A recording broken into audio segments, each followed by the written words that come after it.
tema kita hari ini adalah terkait dengan uh, habitus ya, kebiasaan. Bagaimana kita membangun kebiasaan positif gitu. Jadi yang saya share itu di classroom itu agak sedikit berteori ya. Jadi silakan dipelajari sendiri untuk mendukung yang ini. Dan ini saya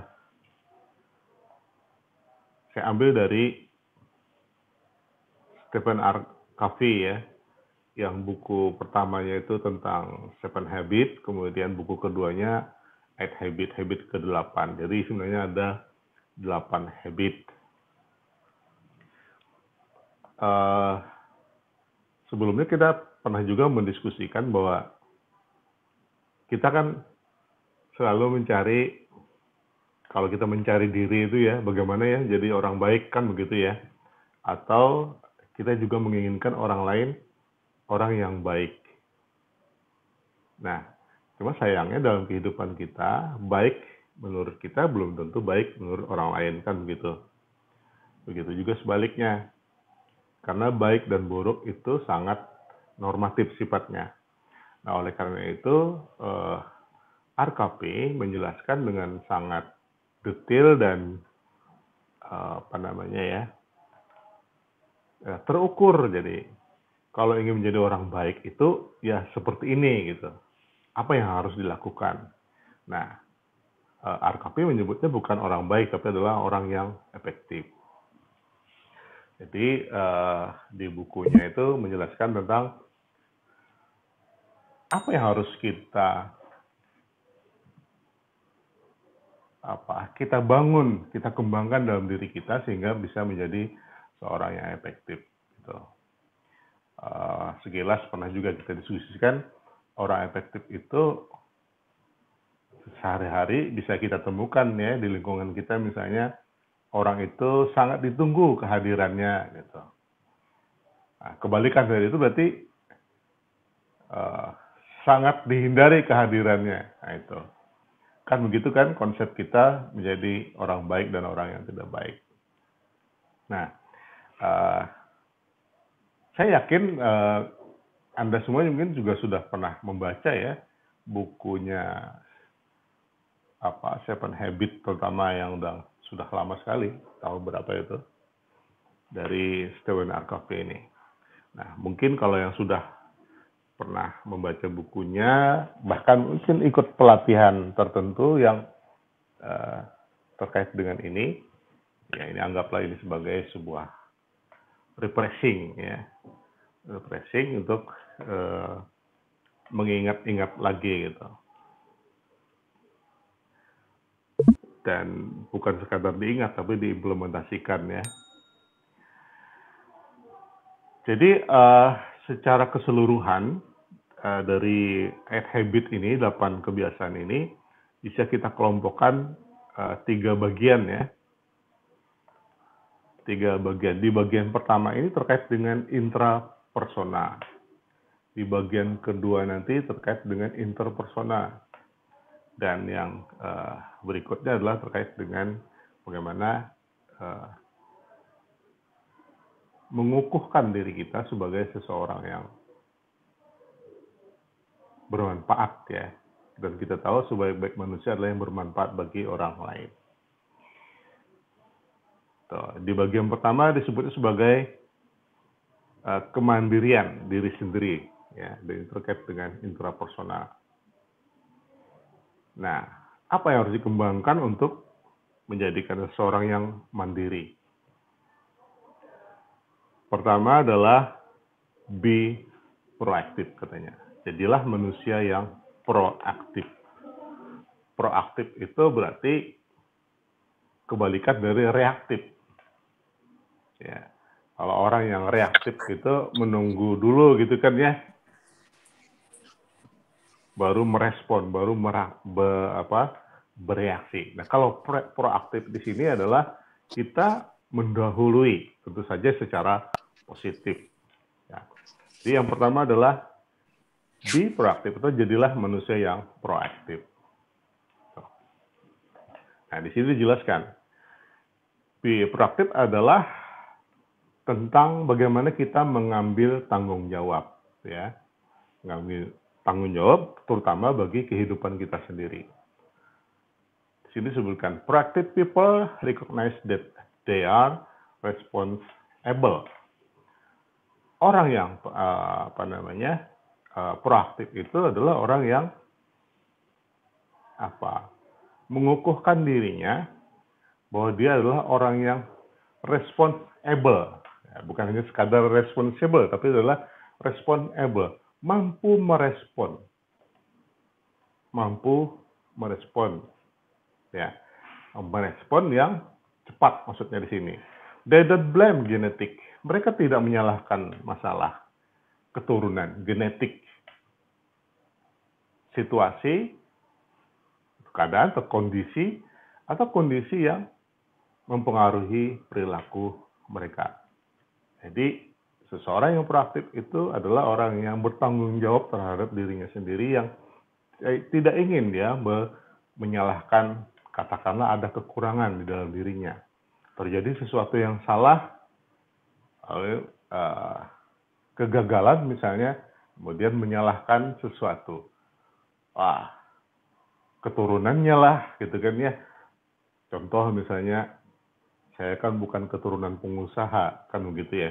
Mana mungkin saya menjadi pengusaha. Nah, itu maksudnya. Itu gambaran orang yang tidak bertanggung jawab terhadap dirinya sendiri.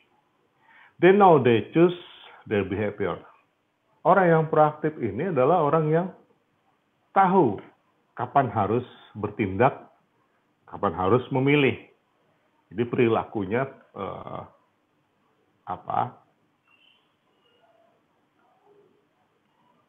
segala sesuatu dianggapnya adalah pilihannya sendiri. Proactive people focus their time and energy on things they can control. Orang yang proaktif itu fokus terhadap waktu dan energi, terhadap hal-hal yang dapat, segala sesuatu yang bisa dikendalikannya. Dia berfokus terhadap usaha. Nah, he focuses their effort and their circle of influence. Dia fokus terhadap usaha-usahanya yang mempengaruhi sekelilingnya, maksudnya. Nah, tadi sudah disebutkan bahwa orang yang proaktif adalah orang yang mengambil tanggung jawab tentang kehidupannya sendiri. Your life doesn't just happen. Whether you know it or not, it is carefully designed by you. The choices, after all, are yours. Maksudnya apa? Apa yang terjadi itu bukanlah sesuatu yang kebetulan, maksudnya.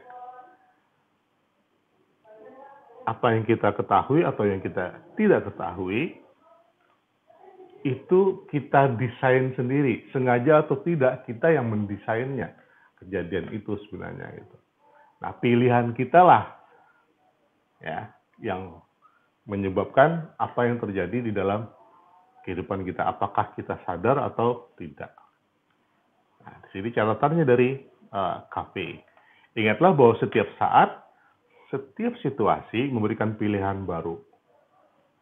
Di hidup ini adalah pilihan. Dan dengan melakukan itu, akan memberikan Anda kesempatan sempurna untuk melakukan berbagai hal secara berbeda. Untuk menghasilkan hasil yang lebih positif. Betul nggak itu? Ya kan? Ketika kita berhadapan sesuatu, betul. Yang kita melihat ada pilihan-pilihan dan kita mengambilnya pilihan itu. Pilihan itu tidak selalu benar, ya. Bisa saja adalah pilihan yang salah. Tetapi kita kemudian menyadari, katakanlah ketika memilih satu itu kemudian kita gagal. Apa misalnya? Dalam kehidupan sehari-hari ya. Kehidupan cinta misalnya gitu ya. Atau di dalam bisnis, ya kan? Nah, orang yang mengambil tanggung jawab, dia menyadari ketika ini terjadi kesalahan dan saya sudah mengambilnya. Itu adalah pilihan saya. Berarti pilihan saya itu memang salah. tanggung jawab. Dengan kita menyadari itu, maka terbuka pilihan-pilihan baru maksudnya. Terbuka alternatif-alternatif baru untuk kita keluar dari masalah kita.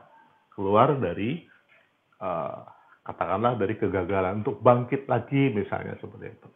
Berbeda orang yang menyalahkan. Mudah menyalahkan, mudah menyerah, apalagi begitu ya. Akhirnya dia lambat bangkitnya, sulit mencari alternatif baru. Karena dia tidak mengakui bahwa yang dia alami itu adalah akibat dari pilihan sendiri. Gitu. Ya. Nah, orang yang proaktif tidak menyalahkan situasi maupun keadaan. Apapun yang terjadi, kekurangan yang kita miliki dan sebagainya. Ya. Katakanlah tadi masalah genetik. Yang kebalikan dari proaktif berarti menyalahkan masa lalunya. Wah, saya dilahirkan di keluarga yang sebenarnya saya tidak kehendaki, misalnya begitu kan. Itu sangat negatif. Ya. Jadi kita berusaha bertanggung jawab. Inilah pilihan hidup saya dan saya ada di sini. Dan kemudian berusaha bertanggung jawab terhadap apa yang sudah ada dan kita akan membuka diri untuk berbagai alternatif baru atau pilihan-pilihan baru. Lebih memusatkan perhatian pada hal yang bisa kita perbaiki. Jadi kalau orang yang proaktif itu cenderung mencari solusi. Kebalikannya orang yang reaktif cenderung melihat masalahnya. Itu istilahnya ya, sering kita dengar itu. Masalah terus ketika ada tawaran solusi yang dilihatnya masalah di balik solusi. So. Sementara orang yang proaktif, dia melihat solusi dari setiap masalah yang akan dihadapinya. Yang kedua adalah begin with the end. Sorry, ada telepon.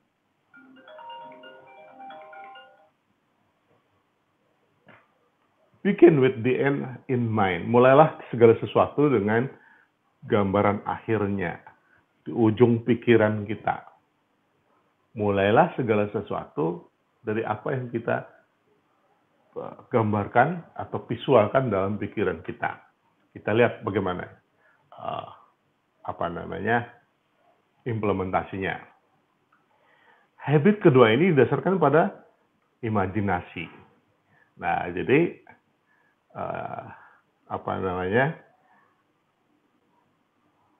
katanya siapa itu? Bahwa kecerdasan tertinggi adalah imajinasi gitu. Untuk menyelesaikan banyak masalah, seseorang menemukan melalui imajinasi dan sebagainya. Imajinasi, apa yang kita bayangkan di dalam pikiran kita, dalam gagasan kita. Imajinasi adalah kemampuan menggambarkan di dalam pikiran kita apa yang tidak bisa dilihat dengan mata. Apa yang kita tidak bisa melihat dengan mata, tapi dengan pikiran kita bisa melihat, bahkan bisa lebih luas lagi. Begin with the end in mind means to begin each day. Task or project with a clear vision of your desired direction and destination. Mulai dari pikiran dan akhir pikiran kita berarti adalah memulai setiap hari, setiap tugas atau semua proyek-proyek yang kita lakukan dengan visi yang jelas. Ya, apakah itu terkait dengan tujuan perjalanan misalnya paling sederhana, tujuan hidup kita dan sebagainya. And then continue by flexing your proactive muscles. Nah ini, karena kita memiliki visi yang yang luas, katakanlah ya, maka kita bisa fleksibel, flexing your proactive muscle. Jadi kita lebih fleksibel, otot tubuh kita itu selalu fleksibel untuk menghadapi berbagai masalah, katakanlah begitu. Saya melakukan cerita seorang, pernah dengar nggak cerita tentang Kolonel Smith ya, yang terkenal itu? Saya cerita sedikit ya. Dia adalah salah satu tentara Amerika yang tertangkap ketika konflik dengan Vietnam ya. Jadi tertangkap, dan mungkin pernah kita lihat film-film perang Amerika di Vietnam itu. Tawanan-tawanan Vietnam itu ditempatkan di bawah tanah yang hanya cukup berdiri atau duduk saja. Nah, seorang Smith itu ditawan bertahun-tahun, tidak bisa ditemukan oleh pemerintah Amerika. Suatu ketika pada akhirnya memang dibebaskan ya oleh misi pembebasan. Dulu ada cerita Rambo ya. Apa itu? Yang membebaskan tawanan-tawanan Amerika ya. Jadi yang dibebaskan itu ada yang setengah gila, ada yang gila beneran gitu ya. Ada yang tinggal kerangka, ditemukannya seperti itu. Karena apa? Karena ada yang bunuh diri karena nggak tahan lagi. Nah, seorang Smith ternyata walaupun tetap ya namanya ditahan di tempat yang sangat terbatas, dia dengan kondisi fisik yang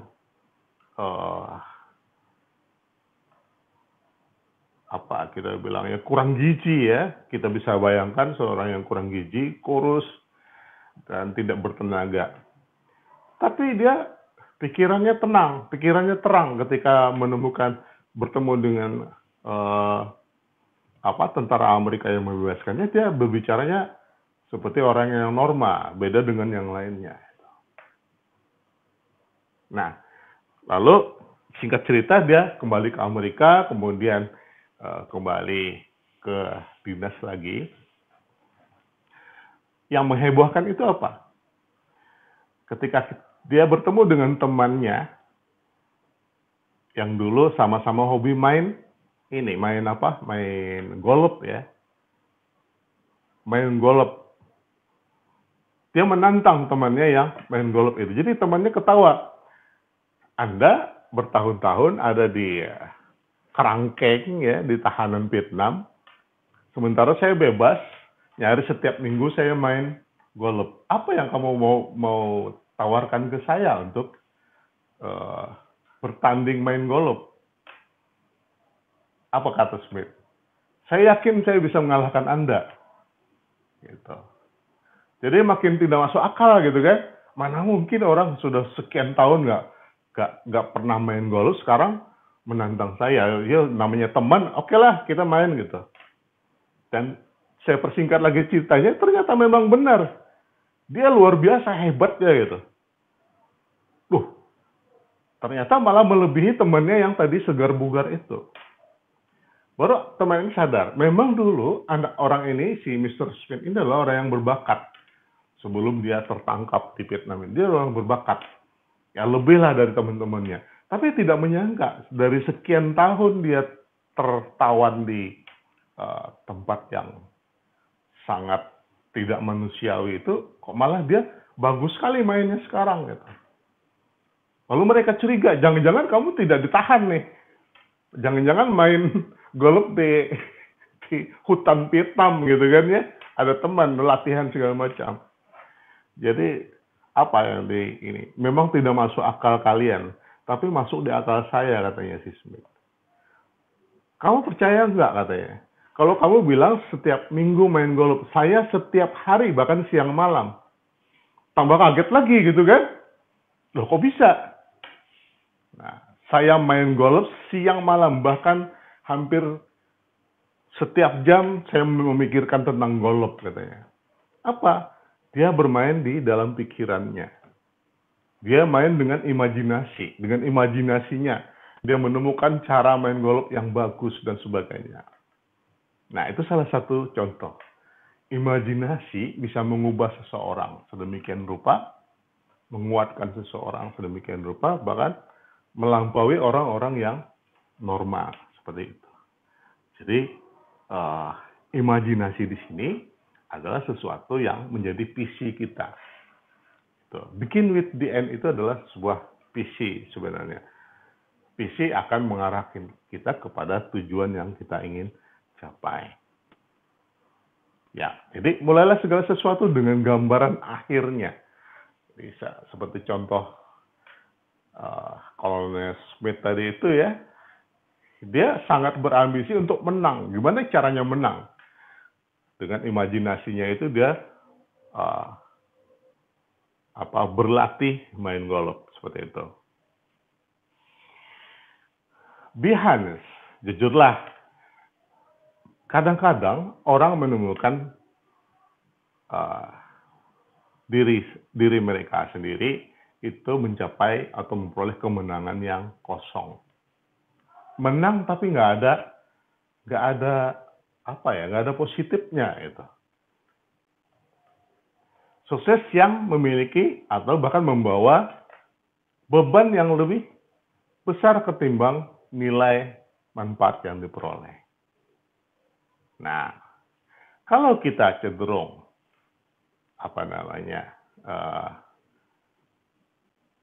against the right wall itu ya, gambaran tentang sesuatu yang baik-baik saja terus gitu ya.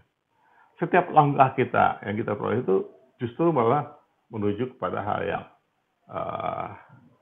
salah gitu ya. Pada yang salah. Kita merasa menang, tapi sebenarnya nggak menang. Gitu. Karena apa? Di antaranya karena kita kekurangan visi. Itu penyebabnya. Contoh tadi lawannya, temannya si Smith tadi itu. Dia merasa sudah, pasti menang nih, karena saya sudah, ya nggak mungkin lah gitu kan, karena dia bilang tiap minggu dia latihan. Sementara temannya sendiri dalam kondisi yang sebaliknya. Nah, jadi dengan imajinasi kita mampu menggambarkan hasil akhir yang ingin kita capai secara jelas. Di sinilah fungsinya sebuah visi. Jadi kalau apalagi organisasi ya, organisasi perusahaan harus ada visi. Visi itu adalah sesuatu, saya menyebutnya sering, visi itu adalah mimpi yang ingin kita wujudkan. Mimpi besar, bukan mimpi kecil, mimpi yang besar sekali. Untuk diri kita pribadi adalah visi kita ingin menjadi apa di masa yang akan datang. Gitu. Nah, itu akan menjadi arah buat kita untuk menuju ke sana. Developing a personal mission statement, di sini disebut pernyataan misi ya. Personal mission statement, pernyataan misi personal, akan membantu kita fokus terhadap apa yang kita inginkan dan ingin kita lakukan. It is your plan for success. Ini adalah rencana kita untuk rencana sukses kita. Gitu. Nah, seperti itu ya. Saya persingkat. Your mission statement makes you the leader of your own life.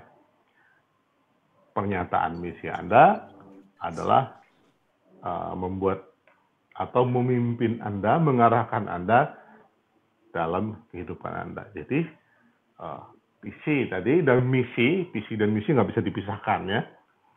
Misi itu turunan dari visi. You create your own destiny and secure the future your ambition.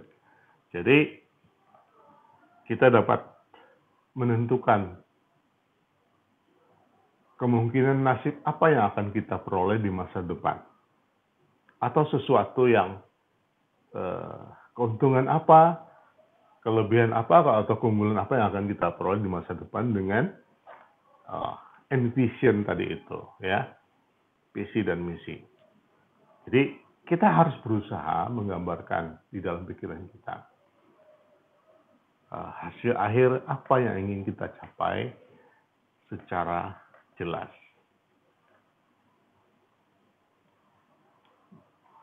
Nah, yang berikutnya.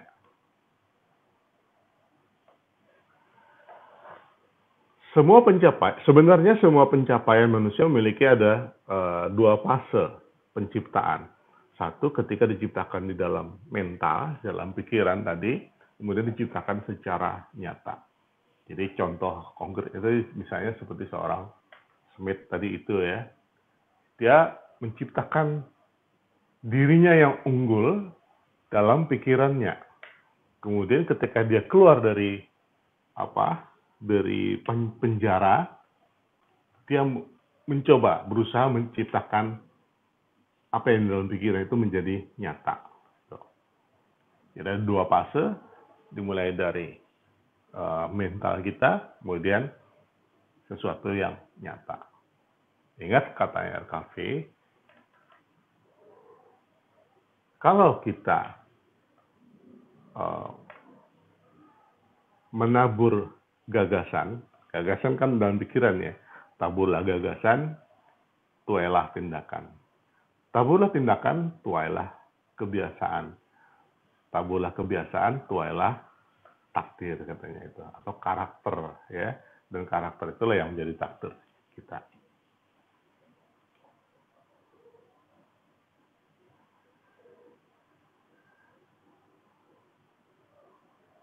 Seperti sebuah blueprint, bentuk nyata dari sebuah pencapaian akan mengikuti bagaimana ia diciptakan di dalam mental. Ini penjelasan tadi itu ya. Nah yang ketiga, kebiasaan ketiga. First things first.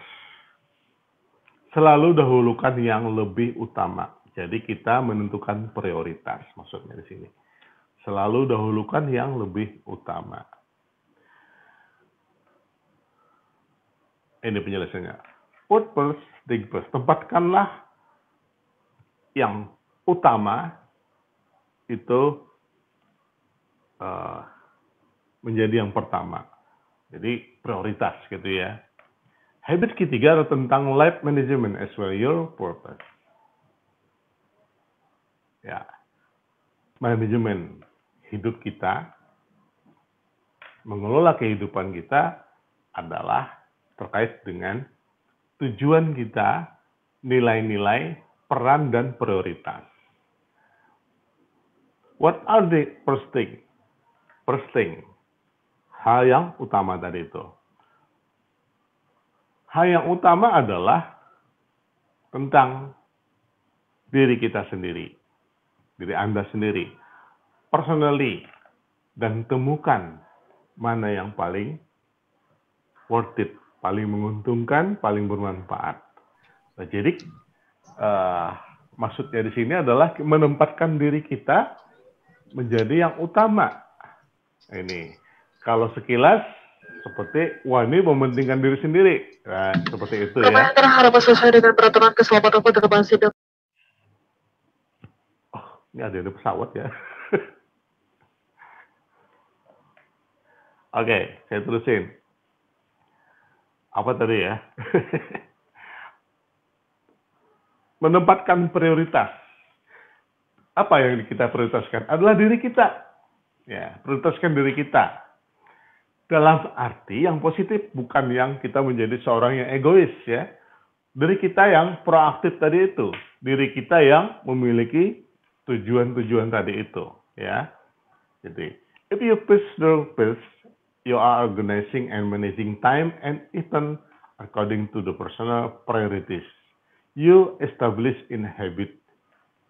Yang kedua, nah, jadi dengan menempatkan hal yang utama, diri kita sebagai hal yang utama, maka kita bisa mengorganisasikan dan memanage atau mengelola waktu dan setiap setiap kejadian yang terkait dengan prioritas-prioritas kita. Nah, inilah kemudian terlihat seseorang menjadi lebih unggul dibandingkan orang lain, ya. Karena kita sering salah, katakanlah, oh udahlah orang lain didahulukan. Gitu. Dalam beberapa hal tidak benar sebenarnya gitu ya. Jangan-jangan mendahulukan orang lain malah mencelakakan orang lain tadi itu. Gitu. Nah, ini kebalikannya. Nah, jadi poinnya adalah terkait dengan katakanlah tadi di kebiasaan kita menetapkan tujuan ya, visi misi kita, maka kita menjadi orang yang sini kita sehari-hari menyebutnya seseorang yang kokoh pendiriannya gitu ya, seseorang yang tangguh seperti itu. Artinya kita fokus pada prioritas. Kita tidak akan bisa menyelesaikan semua hal yang hinggap di tangan kita. Jadi banyak, misalnya katakanlah di hadapan kita itu banyak sekali yang harus kita lakukan gitu. Apa yang harus kita ambil? Nah, kita harus fokus pada satu prioritas. Bisa saja yang lain itu pada akhirnya yang terpaksa harus kita tinggalkan itu sebenarnya lebih menguntungkan, misalnya begitu. Tapi kita tidak mungkin melakukan kerjanya satu kali kerja, satu kali tindakan untuk beberapa hal. Jadi kita tidak akan bisa menyelesaikan semua sekaligus yang hinggap di tangan kita. Jadi kita harus memilih, fokus pada prioritas. Nah, prioritas tadi apa kaitannya? Hubungannya adalah dengan yang tadi intrapersonal kita tadi itu terkait dengan tanggung jawab kita, kemudian visi dan misi kita ya, seperti itu. To live a more balanced existence, you have to recognize that not doing everything that comes along okay. Apa maksudnya ini? Untuk berada di kehidupan yang seimbang, Anda harus recognize that not doing everything. Anda harus mengakui bahwa tidak semua yang segala sesuatu yang melakukan itu baik semua, itu maksudnya. That come along is okay. Kita harus sadari, kita harus akui bahwa tidak mungkin kita bisa, misalnya ada 10 pekerjaan, semuanya baik, semuanya akan berhasil. Kita harus perlu memprioritaskan salah satunya. There's no need to overextend yourself. Jadi jangan kita berusaha memperbesar diri kita ya, mengekstend diri kita untuk meraih, katakanlah ada 10 tadi itu ya, ada 10 pekerjaan misalnya, atau 10 pilihan-pilihan. So, all it takes is realizing that it's alright to say no when necessary and then focus on your highest priorities. Jadi semua itu sekali lagi tidak mungkin kita merealisasikannya semuanya menjadi benar, semuanya menjadi baik, semuanya menjadi sukses. Kita harus memilih di antaranya dengan prioritas tertinggi kita terkait dengan diri kita. Nah, bagian yang kedua ini terkait dengan interpersonal tadi itu. Kalau tadi adalah intrapersonal ke dalam diri kita, apa saja yang harus kita lakukan untuk mengembangkan diri kita. Nah, ini terkait dengan orang lain, hubungan dengan orang lain. Ada 4 kebiasaan terkait sini. Interdependensi dengan orang lain. Kebiasaan yang keempat, ya, atau interdependensi yang pertama ya. Berpikir menang-menang. Wah, ini para pengusaha nih, teman-teman yang berbisnis pasti menghadapi setiap hari nih, ya. Bagaimana caranya tidak rugi berdagang gitu kan ya. Tapi banyak juga pedagang yang berpikir yang penting saya untung. Nggak peduli katakanlah pelanggannya rugi, nggak peduli orang lain rugi. Nah, Stephen R. Covey ingin membuktikan bahwa itu tidak benar gitu. Jadi gini, ketika Anda katakanlah tidak peduli terhadap kerugian orang lain. Ketika hari ini kita menjual sesuatu, katakanlah menjual ini dan kita mendapat untung besar, yang secara normal ya, kita untung besar, sementara pelanggan kita menyetujui dia membeli. Tapi kemudian dia sadar, oh ternyata kita ini kemahalan menjualnya gitu. Jadi dia merasa kalah, kan gitu ya, kalau kita bicara kalah menang. Kita menang, dia yang kalah. apa yang terjadi kira-kira? Dia tidak akan mengulangi kekalahannya. Tidak ada orang yang mau mengulangi kekalahannya. Betul kan? Ya. Jadi dalam hubungan bisnis, ketika orang merasa dirugikan, dia tidak akan lagi mau membeli ke kita, dia akan membeli ke orang lain. Maka kemenangan kita cuma sekali, keuntungan kita cuma sekali. Tapi kalau kita kemudian tadi menjual dengan cara kita untung, orang lain untung, maka apa? Orang yang merasa diuntungkan, merasa menang, dia akan mengulangi kemenangannya. Dia akan datang lagi kepada kita untuk meraih kemenangan baru, kemenangan yang lain. Maka kalau kita berpikir win-win, maka kita akan menang berkali-kali. Itu beda dengan yang tadi itu. Ini maksudnya. Kalau dalam bahasa Banjar tuh sering begini ya. Saya sering mendengar istilahnya. Kayak apa caranya kodok kada mati, bisa bahasa Banjar ya, paham ya? Kodok kada mati, ular kada kekanyangan, kan begitu? Itu istilahnya di dalam kalau orang Banjar itu berdagang. Jadi win-win solution. Jadi contoh orang berdagang tuh contoh yang sangat konkret ya. Nah dalam kehidupan sehari-hari juga begitu. Ketika Anda mengalahkan orang lain, apalagi mengalahkannya dengan cara-cara yang tidak sportif misalnya, maka orang tidak mau lagi bertanding dengan kita. Kan begitu. Kemenangan kita cuma sekali. Padahal apa puasnya menang cuma sekali? Yang tadi disebut di nomor 2 ya kan? Kemenangan yang semu, kemenangan yang kosong. Ya, disebut sebagai apa tadi? Justru malah menimbulkan banyak beban kemenangannya. Win-win life is a cooperative arena. Nah, berpikir win-win, menang-menang itu menganggap kooperatif. Kerjasama itu adalah sebuah arena. Jadi kerjasama itu lebih penting gitu. Bukan kompetitif. Jadi pembeli kita itu adalah apa? Kalau kita jualan, orang ya harus kita ajak kerjasama kan begitu. Bukan kompetisi, bukan kompetitor kita gitu. Win-win is a frame of mind.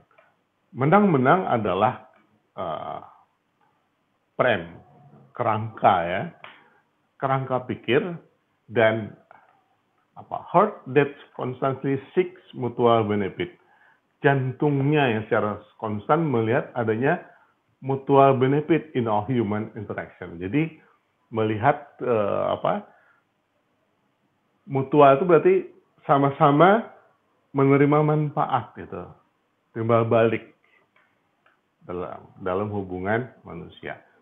Win-win berarti persetujuan atau solusi, mutually beneficial and satisfying. We would get to eat the pie and it faster, pretty dan good. Itu maksudnya tadi yang saya contohkan. Kalau hari ini kita win-win solution terhadap orang lain, maka orang berpesta dengan kita. Karena dia juga menang, kita juga menang.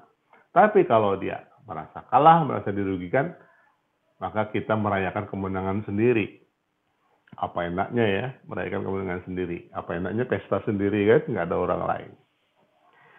Berpikirlah menang-menang, bukan menang kalah. Jadi jangan pernah mengalahkan orang lain. Ya, buatlah orang lain merasa menang, maka dia akan senang selalu dengan kita. Maka kita menjadi orang yang selalu dicari, ya kan? Dikenang dan seterusnya. Dan bukan berarti terus memenangkan orang lain kita terus kalah, ya kan begitu? Itu salah juga, ya. Ingat tadi prioritas kita adalah tetap diri sendiri. Personally is a priority. Berpikir menang-menang berarti selalu mengutamakan kerjasama, sifat kooperatif, dan menguntungkan kedua belah pihak. Ini kesimpulan yang tadi yang saya jelasin. Nah, kebiasaan yang berikutnya adalah seek first to understand, that be understood. Apa maksudnya di sini? Ya, terhadap orang lain kita bicara soal interpersonal ya, berhubungan dengan orang lain. pahami orang lain dulu, baru mereka memahami Anda.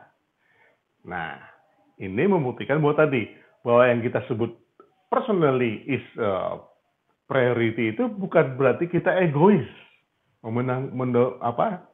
egois ingin menang sendiri. Justru kita mengalah di sini gitu ya. Kita coba pahami orang lain. Dengan kita memahami orang lain, mereka akan mencoba memahami kita. Nah, seringkali dalam berkomunikasi salahnya di situ. Kita memberi pemahaman kepada orang lain, berharap orang lain memahami kita. Ya. Lalu akhirnya apa? Nggak nyambung komunikasinya, ya kan? Makanya memang untuk memahami orang lain, kita tentu saja dalam komunikasi lebih banyak mendengar ketimbang kita berbicara. Lebih banyak mendengar, mencoba menyerap untuk memahami itu. Ya. Inilah perlunya kita belajar berkomunikasi. Pahami orang lain dulu, baru mereka akan memahami kita. Cobalah dengarkan. Nah, yang disebut tadi itu bahwa kita harus lebih banyak menggunakan atau berkomunikasi dengan telinga kita ketimbang dengan mulut kita. Lebih banyak mendengarkan. Cobalah dengarkan. Jangan selalu ingin dimengerti. Berusahalah melihat dari sudut pandang dan pemahaman orang lain. Jadi kita mencoba untuk memahami sesuatu, kita harus mencoba menjadi diri orang lain. Kadang harus seperti itu ya. Bagaimana dia bisa memahami itu. Ini kunci banget ya kalau kita mau belajar tentang communication skill di sini. Seringkali kegagalan kita berkomunikasi adalah karena kita gagal memahami orang lain. Karena kita selalu berusaha orang lain yang harus paham. Nah, itu adalah sebuah kesalahan ya. Nah, communication is the most important skill in life. Komunikasi adalah keterampilan yang sangat penting dalam kehidupan kita. You spend your learning how to read and write. Anda menghabiskan bertahun-tahun untuk belajar menulis dan membaca. And years learning how to speak. Dan bertahun-tahun belajar untuk bagaimana berbicara. But what about listening? Nyaris ya, betul ya? Nyaris sekali dalam kehidupan kita belajar formal itu, yang kita dilatih menulis, membaca, berbicara. Tidak pernah kita dilatih untuk mendengar. Disinilah kelemahan kita sering. Latihan mendengar. But what about listening? Terus bagaimana dengan listening, kemampuan mendengar? What training have you had that enable you to listen so you really deeply understand another human being? Probably not, right? Itu ya. Itu pertanyaannya si Cafe ya. Betul ya, kita tidak pernah berlatih secara khusus mendengarkan orang lain. Nah, disinilah makanya kemudian kita harus membangun sendiri, berlatih sendiri bagaimana mengembangkan kemampuan kita mendengar. Dengan banyak mendengar, kita akan mudah merespon keinginan orang lain, memahami keinginan orang lain. Bukan sebaliknya kita selalu minta dipahami, minta dimengerti. Ya. Walaupun ada lagunya ya. Lagunya siapa tuh? Katanya wanita, betul ya? Ini ada wanita nih banyak di sini. Betul nggak? Wanita selalu ingin dimengerti. Itu ya. Dan nggak habis-habis memang. Para cowok tuh nggak habis-habis paham gitu. Walaupun dia selalu ingin dimengerti, habis-habis. Sulit memang urusan itu ya. Ya, tapi ini maksudnya begitu. Kita semua sebenarnya. Untuk bisa memahami orang lain, banyaklah berlatih mendengar. Yang keenam, bersinergi. Ya, kalau tadi win-win solution, kemudian sebelumnya ada be proaktif dan semua itu mengarah ke dalam diri kita untuk membangun diri kita untuk siap bekerja sama dengan orang lain. Nah, kemudian di sini ketika kita berhadapan dengan orang lain, maka kita harus membangun kemampuan kita bersinergi. Lakukan sinergi dengan orang lain. Kelemahan kita bisa ditutupi oleh kekuatan pasangan kita. Kelemahan pasangan kita bisa kita tutupi dengan kekuatan kita. Ketika itu bersatu, maka menjadi sebuah luar biasa. Makanya biasanya dalam kehidupan itu ya, rumah tangga yang langgeng itu karena mereka saling menutupi. Bukan saling membuka. Kan begitu. Ketika mereka sudah saling membuka kesalahan, kekurangan, dan segala macam, maka bubarlah itu. Ya. Lakukan sinergi dengan orang lain. Begitu juga kita di dalam berbisnis misalnya. Selalu melakukan sinergi berarti menggabungkan kekuatan kita dengan kekuatan orang lain. Jadi kelemahan tadi tertutupi, kekuatan malah meningkat, kan begitu. Untuk berkarya bukan untuk bersaing atau menjatuhkannya, saling menjatuhkan. Tuh. Oh, ini keluar ya? Masih bisa dengar saya? Masih, Pak. Masih, Pak. Oh, ada tulisannya send out ya? Wah, ini 2015 lahirlah keberhasilan. Wah, oke. Lanjut ya. Sinergi. Jadi kita harus membangun sinergi dengan orang lain. Bagian ketiga, suatu kebiasaan terakhir ya. Yang tadi kan ada intrapersonal, interpersonal, dan kemudian pembaharuan diri. Nah, yang ketiga ini terkait dengan kebiasaan yang ketujuh, sharpen the saw. Asah gergaji. Asahlah gergaji agar senantiasa tajam dan berfungsi baik. Itu analogi potensi kita. Jadi potensi kita itu harus diasah agar selalu tajam dan berfungsi. Kita punya potensi besar, karena tidak diasah, dia tidak berfungsi gitu. Ada orang punya gergaji bagus seperti saya di rumah, bagus gergajinya, ya, karena tidak pernah diperhatikan, maka ketika mau difungsikan nggak bisa karena tumpul, gitu.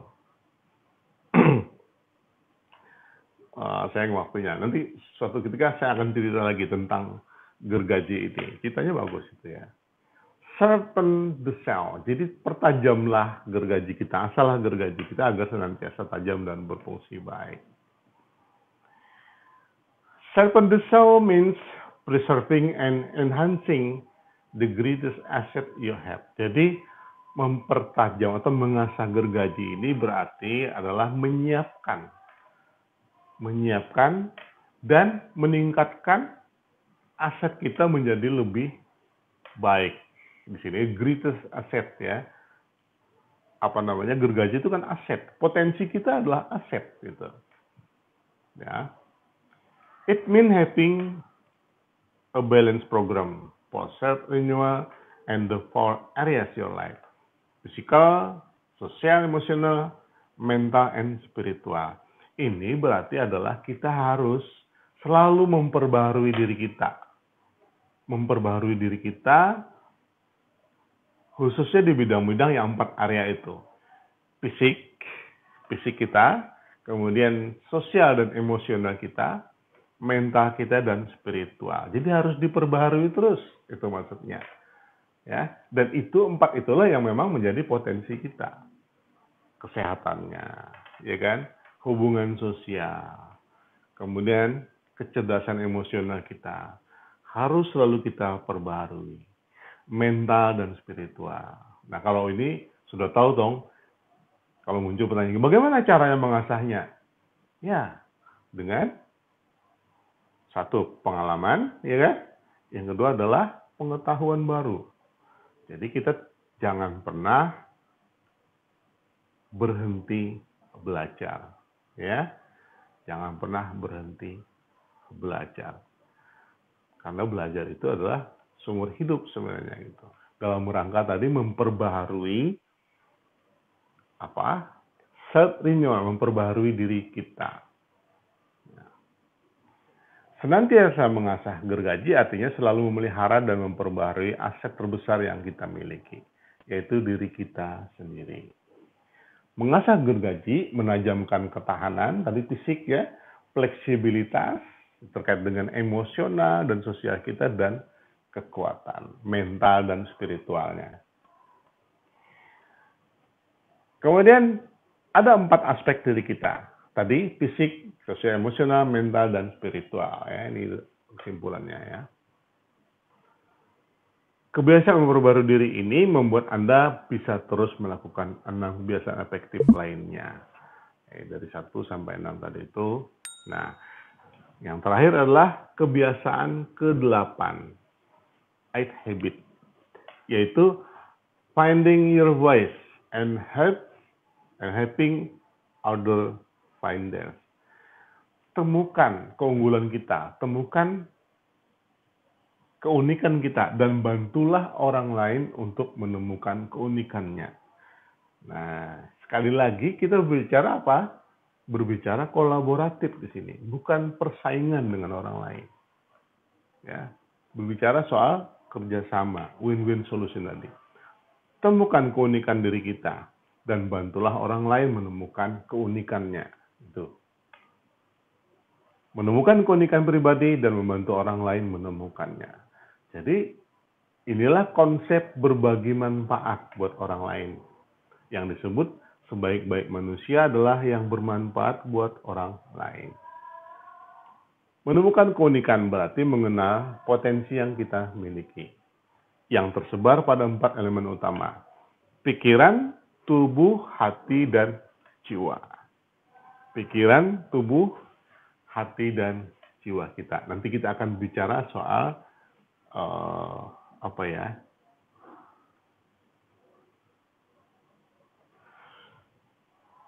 NLP, Neuro Linguistic Programming. Kita akan bicara soal itu, bagaimana keempat tubuh ini ya, keempat elemen tubuh kita ini bisa dikolaborasikan untuk menjadikan potensi kita menjadi lebih powerful seperti itu. Pikiran atau mind, tubuh, hati, dan jiwa. Tuh. Nah, jadi ada beberapa tadi. Pertama adalah be proaktif. Jadilah manusia yang proaktif. Sederhana banget gitu. Ketika di dalam ruangan ini misalnya terasa dingin, kita ada beberapa orang. Kita akan melihat siapa orang yang proaktif. Ya kan? Orang yang proaktif tanpa babi bu langsung dia mengambil inisiatif untuk menutup pintu atau mengurangi dinginnya seperti apa, seperti itu. Be proaktif itulah gambaran diantaranya bagaimana seseorang menjadi orang yang memiliki inisiatif tinggi. Yang kedua tadi apa? Begin with the end in mind. Milikilah visi dan misi kita, sehingga ini akan menjadi blueprint kehidupan kita untuk menuju ke masa depan yang kita inginkan. Yang ketiga, first things first. Selalu dahulukan yang lebih utama. Kita punya prioritas. Ingat, prioritasnya adalah kembali ke dalam diri kita. Apa yang kita prioritaskan terkait dengan kedua hal sebelumnya tadi itu. Yang keempat adalah apa? Berpikir win-win, menang-menang. Berpikirlah menang-menang. Win-win solution. Kalau kita hari ini menang dan pesaing kita adalah pesaing atau pasangan kita menang, maka kita akan mengulangi kemenangan itu. Tapi ketika kita menang dan orang lain kalah, maka kita cukup sekali menangnya. Yang kelima, kemampuan mendengar. Seek first to understand. Kita berusaha menjadi orang yang memahami. Ya, kebalikan dari orang yang minta dipahami. Pahami orang lain lebih dulu. Dengan begitu, orang akan memahami kita. Ya. Yang keenam adalah bersinergi. Lakukan sinergi dengan orang lain. Jadi alih-alih orang lain itu adalah pesaing kita, alih-alih orang lain itu adalah musuh kita. Mereka adalah orang-orang yang memiliki kekuatan dan juga kelemahan seperti yang kita miliki. Ketika kekuatan itu disatukan, maka dia akan menjadi 2 kali lipat kekuatannya. Ketika kelemahan itu disatukan, maka kelemahan itu akan berkurang karena tertutupi oleh yang lainnya. Yang ketujuh, apa? Sharpen the saw tadi itu ya. Pertajam selalu gergaji. Asahlah selalu tools Anda. Asahlah selalu. Apa tadi? Ada 4 komponen. Fisik yang harus diperbarui terus. Sosial, kecerdasan sosial dan emosional. Yang ketiga apa? Apa? Mental, dan yang keempat adalah spiritual. Yang dimaksud sharpen the saw itu. Dan yang terakhir adalah temukan keunikan diri sendiri. Keunikan di situ berarti beda dengan orang lain. Ya, ini sangat bagus. Stephen R. Covey menyebutkan keunggulan. Kalau keunggulan itu kan sesuatu yang seperti apa? Unik, gitu ya. Temukan keunikan sendiri, diri sendiri, dan bantulah orang lain untuk menemukan keunikannya. Maka kita akan menjadi orang yang efektif di hadapan orang lain dan sekaligus menjadi yang produktif. Oke, itu ya. Pelajari lagi termasuk data informasi bahan yang saya sudah share, dan ini jangan ditinggal terbatas pada pikiran saja, harus diimplementasikan dalam kehidupan sehari-hari. Ya, dalam berbagai kegiatan apapun. Oke, sampai di situ ya. Silakan kalau ada yang bertanya.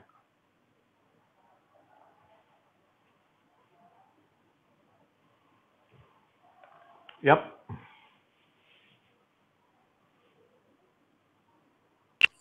Siap, sudah ada Bapak. Kami insya Allah paham atas yang Bapak sampaikan tadi. Jelas ya? Jelas. Oke, sementara jelas ya. Nanti kalau ada pertanyaan silakan didiskusikan di classroom atau di mana, silakan ya. Oke, semuanya. Sudah ya. Baik. Sampai ketemu